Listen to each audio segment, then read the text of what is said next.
As the climate debates rage globally, left-aligned political parties across the world are looking to define what they mean by the term a Green New Deal. And it started to turn up in the political debate here too. Now, for some, climate policy remains an environmental issue. For others, it's just an opportunistic way to bring in a harder-edged socialist agenda under the guise of lower emissions. And they want, as you know, to change the very fundamentals of life in Western countries like ours. Mr John McTeran, a political advisor well known in the corridors of Labor power here in Canberra and of course in London, wrote a fascinating piece in the UK's Financial Times over the weekend discussing how the left globally must decide whether the environment is a way to save capitalism from itself or reinvigorate socialism. McTeran was Director of Political Operations for former British Prime Minister Tony Blair, and we came across each other here in Australia when he was the Communications Director for Prime Minister Julia Gillard. He joins me now live from London.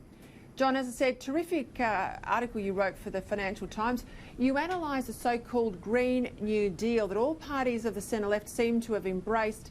You say that behind the concept there lies very different agendas for different groupings on the left, and they all want very different things. You've had a lot to do with politics in Australia, in the UK, and you've been a close observer of the Democrats in the US. Explain that a bit more. So there's always a danger, in my view, in politics when people just agree that something is the right thing, it's the best new idea, it shouldn't be criticised. And the Green New Deal seems to be coming into this kind of area like a sacred cow. Nobody can attack it. If you speak about the Green New Deal, it allows you to get support of people who do care about the environment and the kind of devastation that we saw in Australia with the bushfires we're seeing in the UK, with flooding at the moment, around the world with extreme weather events. People are worried. And so then you get people saying, well, let's have a Green New Deal, which sounds great. It's green, that's good.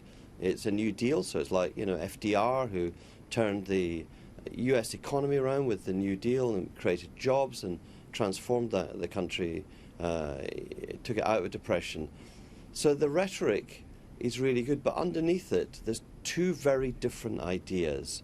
One of them is, let's actually improve the economy we have. The capitalist economy we have is the greatest wealth producer the world's ever seen. It creates jobs, it reduces poverty, brings people to higher and higher levels of standard of living. There's another idea which the far left want, which is they've always wanted to replace capitalism. They failed with their ideas of socialism. They failed in Britain in the 70s. They failed, obviously, in the communist countries of these. They fail with a socialist economy wherever they produce it. And really, the Green New Deal is in danger of being a Trojan horse, bringing in socialism and failed ideas of the socialist economy through the back door. And that's really a tension that I see all around the world when I've been working on politics. You know, tell us, you've been in the US, you were recently watching the Democratic primaries play out. You're obviously going through the aftermath of a significant election loss in Britain inside the Labor Party, and then a race to see who replaces Jeremy Corbyn, whether Labor stays in what I'd call the hard left camp or moves more the way of Blair. And you've obviously got a strong social democratic background yourself, and much more of the Blair type. Where is it likely to end up, do you think, just in terms of Britain, as you contest this battle between, do you, as the left has often wanted to do, civilise capital, make it work better for ordinary people, or go down the path of the Trojan horse of the environment being the way in for socialism? So the debate in the Labour Party is really interesting. Most of the Labour Party realised that the election defeat last December was devastating for Labour, one of the worst in history for Labour, and we have to change if we're going to be competitive, let alone if we're going to win an election. But the people around Jeremy Corbyn and his favoured candidate for the leadership, a woman called Rebecca Long-Bailey, they are pushing the Green New Deal as central to what is good about the legacy of Corbyn and what Labour should stick to. and it's being adopted and adapted by the other candidates like Keir Starmer, and who's the favourite and likely to be the new Labour leader. And the danger is that the rhetoric really of a lot of what Labour says is very anti-business. And being anti-business is a really bad idea in any of our developed economies.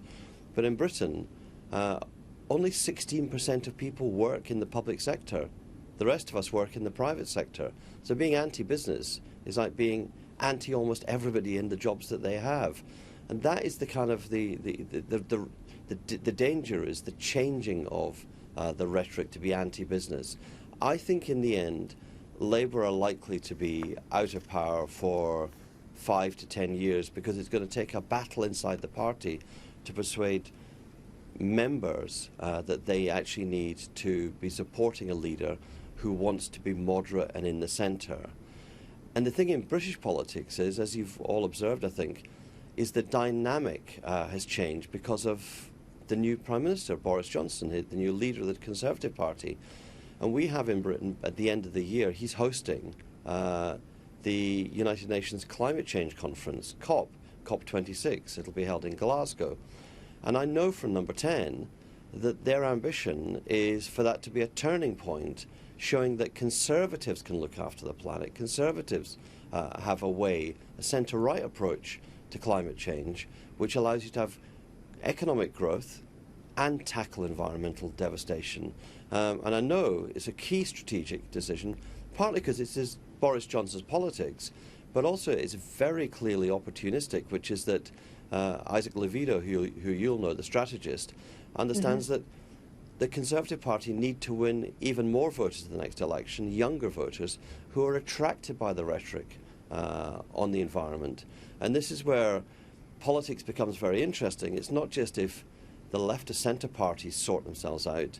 Centre-right parties understand that there is a 21st century pathway of economic growth that delivers prosperity, delivers jobs, doesn't threaten livelihoods, doesn't threaten communities, but at the same time tackles the challenge of making sure that in the 22nd century there'll be a planet for our children and our grandchildren. Yeah, but that's the balancing act, right? The balancing act is finding a pathway through doing the right thing by the planet, and I don't think there's anyone, even Conservatives are often demonised by the left, who say they want to degrade the planet.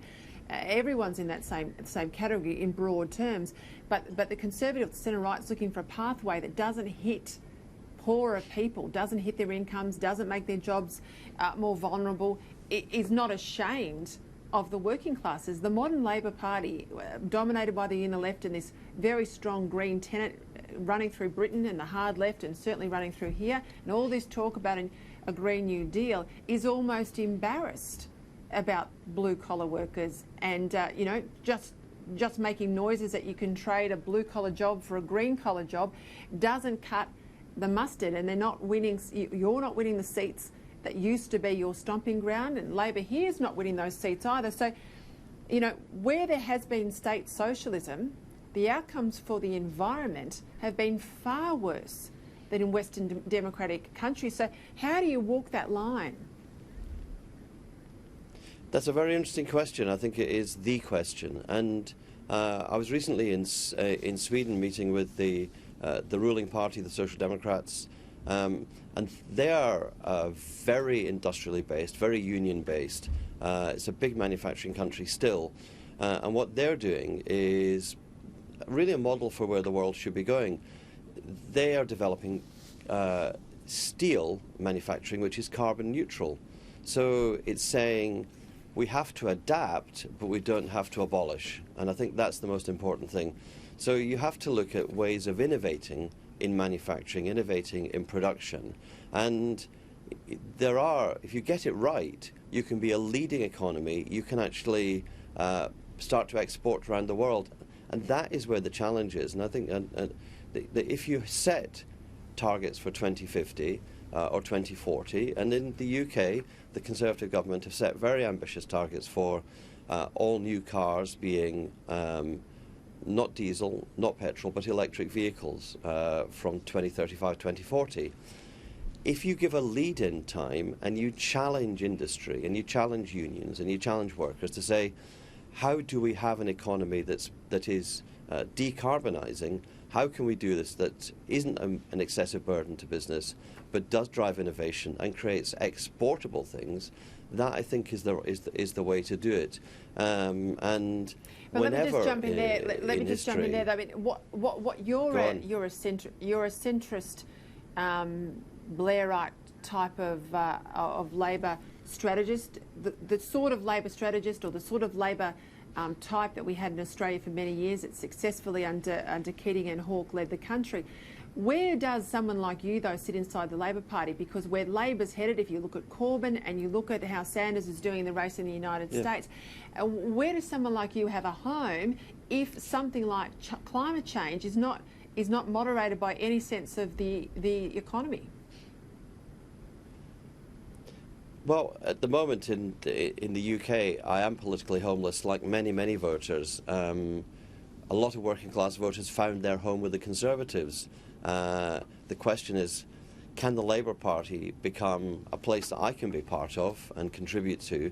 And then can I steer the policies of the party, as Tony Blair made a major speech just last week to celebrate the 120th anniversary of the founding of the British Labour Party, in which he tried to answer those questions. And he said, you have to have a greening of the economy, but while preserving jobs and blue-collar jobs. You have to have an embrace of technology. You have to understand the ageing of the population and what that will mean for healthcare, for social care, and for jobs in aged care and the kinds of things that we need.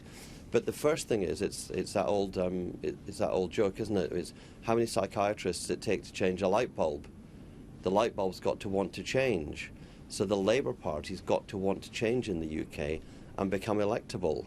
And one of the benefits of the Australian system is it does in the end force parties to compromise with voters, and I think that's the answer. Listen to the voters, what they want in all the things they demand.